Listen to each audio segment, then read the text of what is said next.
Hey everybody, welcome in. Today we're going to pull some cards and take a look at the state of the environment politically right now in the US. We just had this past week the Democratic National Convention, and it was a big celebration. There was a lot of people, a lot of energy, a lot of excitement, and I'm kind of curious to see, how these things are playing out in different areas of the country, because there are swing states that we're having to really need to energize. We really need to see what happens out there. There are still some undecided voters. I don't know how there's undecided voters still, but apparently they're out there. So yeah, today we're going to do is pull some cards, take a look, see how things are looking right now, and go from there. So I think the first question on my mind is about these voters in the swing states. I want to get an idea of what they're thinking, how they're feeling, and so we're going to get a general sense on them, see if we can get an idea of what the vibes are like out there in some of these states that we are really looking to flip and really looking to attract and energize not just the Democratic voters and independents, but obviously we're trying to get some of these Republican voters out there to make a different choice and vote for Kamala. So let's take a look and see how things are panning out currently, and maybe I can get an idea of how things look. All right, let's do it. Okay, so we have Kamala there, sitting, looking very powerful. And it looks like there is a lot of energy, new money coming through, which is great for her and her campaign. And it looks like they are proceeding with caution and still doing what they can to, do the best for both sides, which is great. I think maybe some of these voters are looking at the pros and cons and maybe maybe ready to make that switch. There are some out there who are just happy with the status quo, and they're just fine with the way things are and have been and really don't want to move. But it looks like there is a new fresh start for some people, and some people were going to be starting anew. Maybe this is younger voters that are going to be out there voting for the first time, or it could be voters that are going to be voting Democratic for the first time. So it does seem pretty good in terms of what I'm looking at when I try to get an idea of what a lot of these undecided voters or voters who had been undecided, what they're thinking of nowadays as we get closer and closer to this election. So that's pretty exciting. I'm happy to hear about that. I do think there's going to be a lot of excitement. I think we're going to see a lot of people heading out to the polls. I'm sure we'll see a big surge in voting by mail. A lot of people take advantage of that because it's just so much easier, and you can, it's more convenient, and you can fill out the ballot at home and not actually have to go in and get into the booth and make those decisions. At that time, you can actually have some time to plan things out and take a look and maybe do some research on some of these other initiatives, propositions, things like that, and other kind of local government type deals. But cool. Let's go ahead and move on. I want to go ahead and ask now, specifically for these non-MAGA Republicans. So this is going to be something similar to that question I asked about the swing voters, but this is going to be just in a general sense across the country. When we look at non-MAGA Republicans, they still exist. They're still out there. Their voices aren't as loud, but they are very powerful because they do go out and vote on a regular basis. That's the thing about Republicans.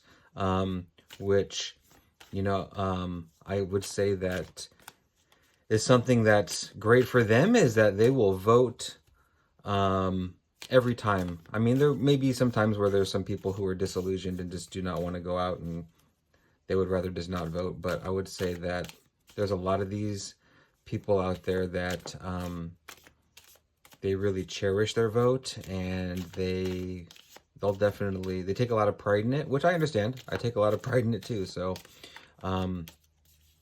yeah, so we know they're gonna go out there, they're gonna cast their ballot, but how are these? I mean, you saw it.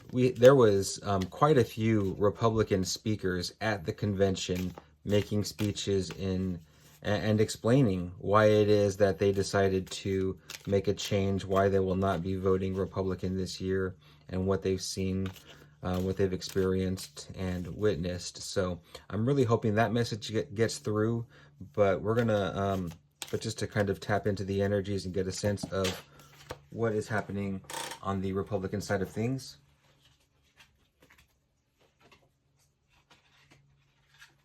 Let's go ahead and pull some cards and see what we got. They are worried. Okay, so first off, they're very worried about the state of the country. They're worried about what may be.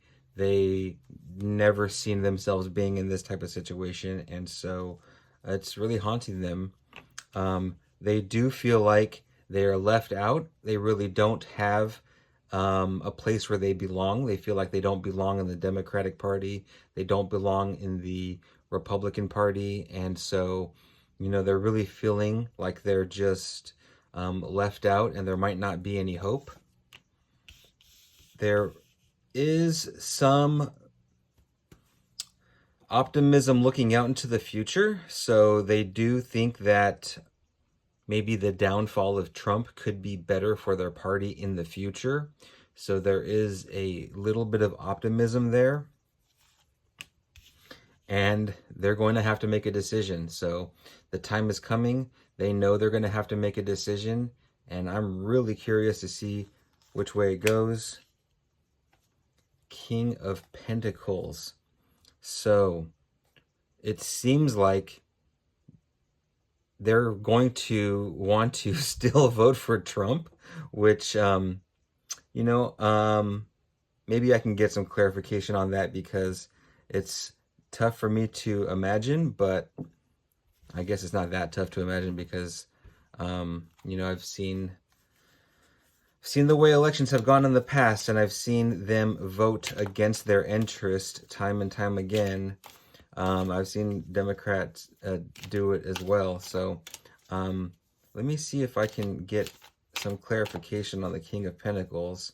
I'm going to pull another card from this other deck here and see what does that outcome mean that they're going to be with this King of Pentacles. King of Cups. Interesting. When I see the King of Cups, I immediately think of Tim Walz, and I think I'm going to have to pull one more because now I'm conflicted. Page of Wands. Okay, so this really is going to come down to demographics within that group. I think you're going to see a lot of these younger non-MAGA Republicans go with Kamala and Walz. I think we're going to see the younger demographic go with the younger candidate, and I think the older demographic is going to go with the older candidate. That's kind of the way I see it panning out, and I think overall that's actually pretty good news.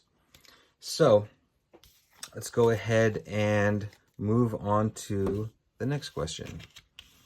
And the next thing I wanted to ask about is regarding this upcoming debate.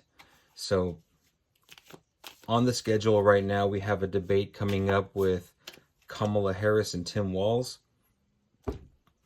I'm really curious to see how how it goes, when it comes, and if it goes according to plan, according to schedule. I know there had been some talk about Trump backing out of it. He didn't want to do it. He was said it was unfair because he couldn't debate Biden anymore, which is something he really wanted to do, especially from after what we saw in that first debate.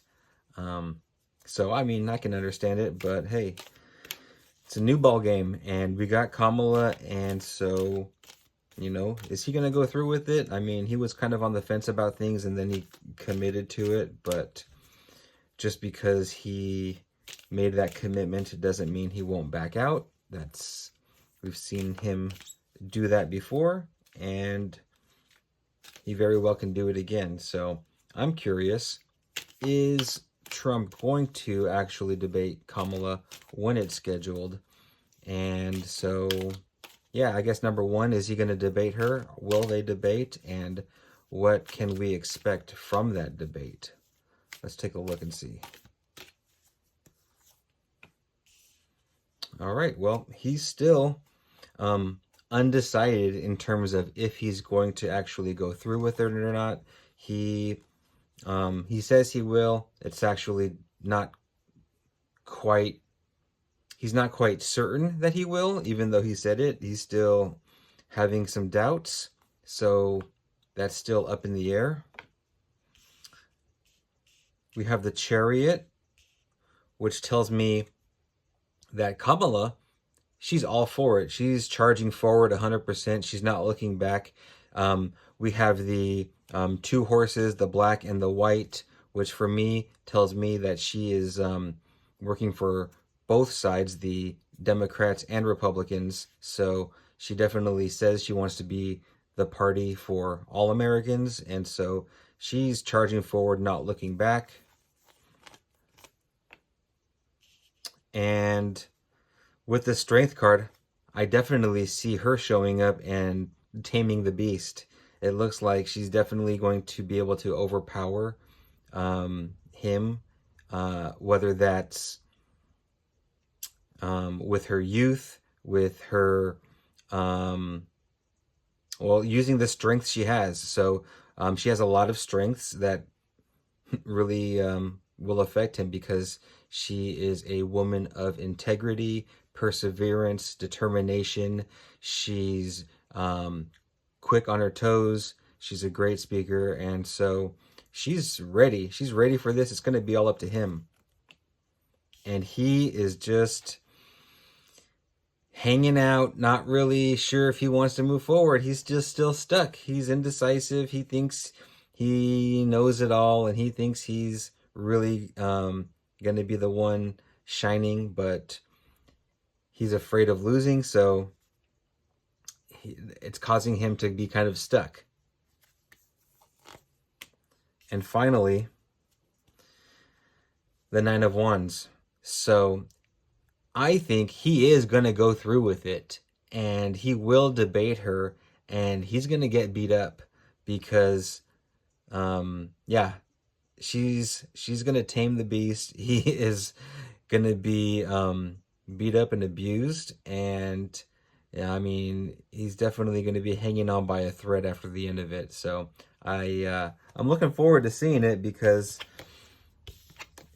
it'll be a sight to see. I mean, I definitely find it's going to be entertaining. It's going to be exciting. I don't know how informative it will be. I think, when it comes to these guys, we kind of know who they are. I mean, I guess you can say there's still a lot of voters that are learning about Kamala and who she is, and so maybe people don't quite know who she is.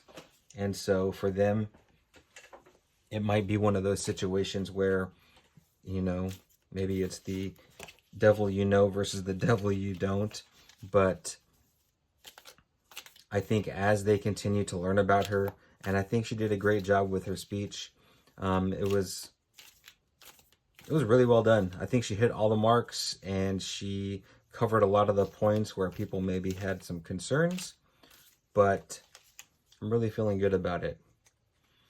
All right, so now, speaking of debates, why don't we talk about J.D. Vance and if he is going to follow through with his debate plan against Tim Walz. I know they have a debate scheduled to come up. I believe that's in October. So,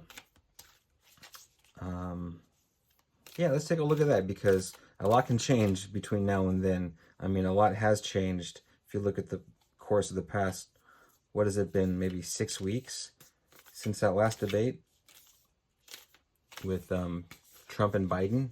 I mean, it really wasn't that long ago, and so much has changed that, yeah, let's take a look and see. Will J.D. Vance debate Tim Walz? And if that happens, which I would like to see happen, so I'm hoping it happens, but if that does happen, what does that look like in terms of the process or the outcome? What can we expect to see with that?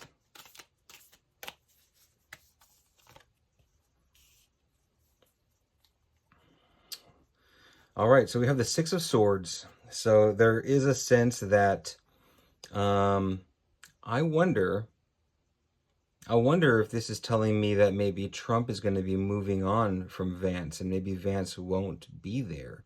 Maybe Vance won't be relevant and it won't be him. Yeah, with the Seven of Pentacles, it looks like Trump is just not happy with the results he's been getting. He expected more, and there's some real dissatisfaction there. And he has a decision to make here. This is another place where Trump may be able to cause a stir and shake things up. We know that he thrives in chaos, and so for him to flip the table and turn things upside down, that a lot of times in his past has benefited him. So we may see that again. This is going to be a choice that he's going to have to make sometime soon. And there he is. I think he's going to want to become the center of all the focus. He wants to basically be in the spotlight. He thinks he should be the one to shine. He actually probably would rather debate Tim Walz, because I don't think he has a lot of confidence in J.D. Vance. And here we have some new thinking, a new strategy, a new line of thought. I do think that maybe this is telling me that they're going to dump Vance and that it's going to be someone new. Wow, so that's interesting. We're going to have to hang on tight and take a look at that when it comes. That's going to be, maybe I'll just straight up ask about that. Let's just ask, will Trump replace J.D. Vance? Is Trump going to replace J.D. Vance? That's what we want to know. Honestly, intuitively, I can absolutely see it happening, because it's getting close to a time of desperation, and desperate times call for desperate measures.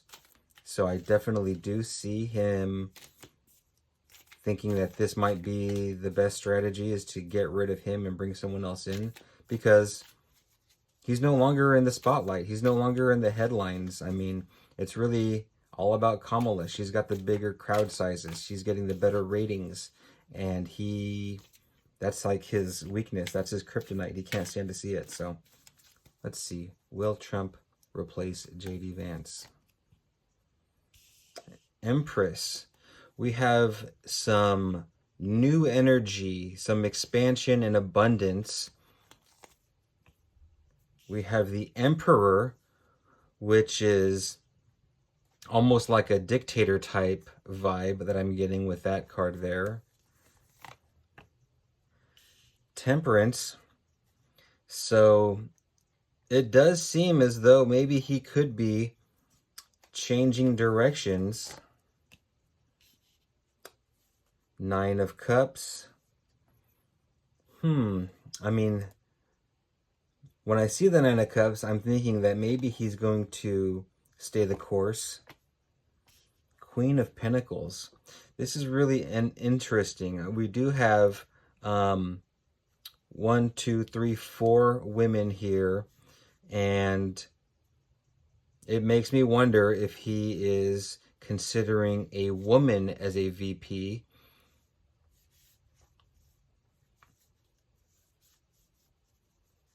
Not too sure about this. I'm going to actually see, and honestly, he may not be too sure about this. He may not be sure which direction he wants to go. Sometimes it's like when you're headed down the wrong path and you're going the wrong direction and you need to make a change.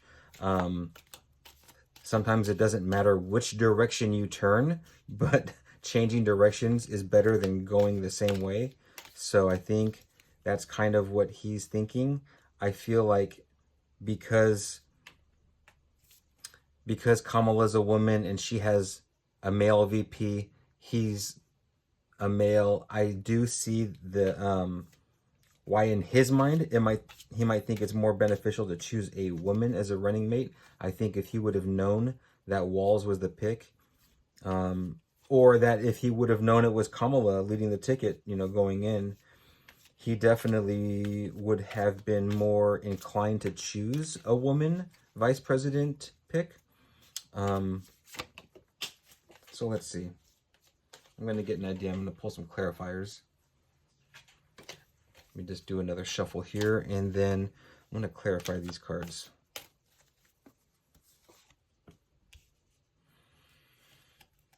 He is not happy. He's not satisfied. He wants to have the structure and the plan in place. This is why he feels like if he can be the dictator, he can control the outcome. He can control everything.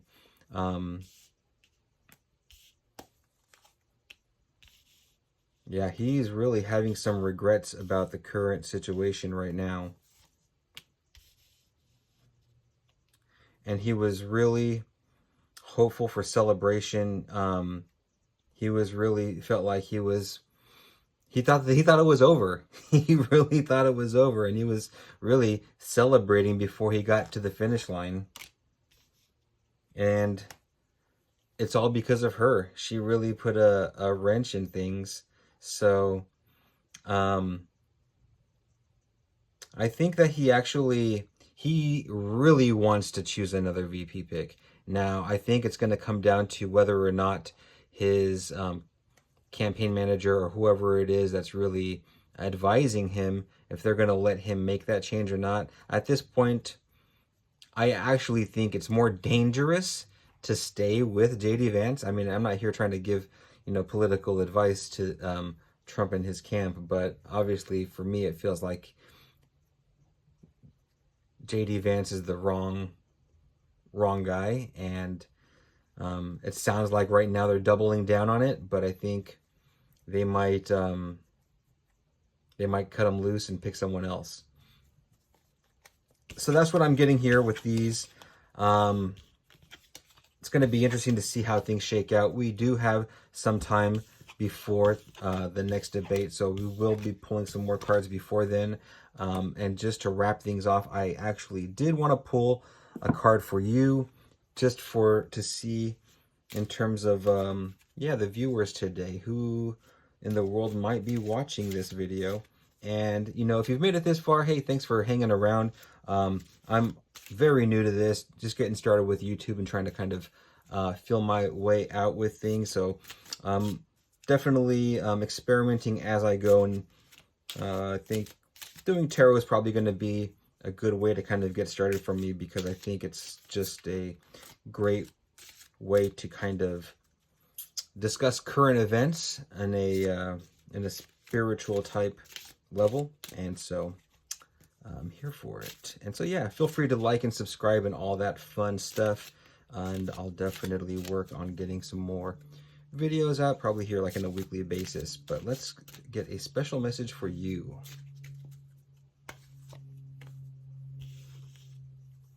Rest deeply. All right, friends. So your mission for this day or this week is to get some rest. rest deeply. And I think it's because um, we're going to need that energy coming down the stretch. And so, as we get closer and closer to this election, it's important that you're well rested. It's the weekend. Today's Sunday. I'm getting some rest and collecting my thoughts, doing some things I hear. And so, I hope that you get some rest and enjoy the rest of your day. And we will see you next time. Thanks.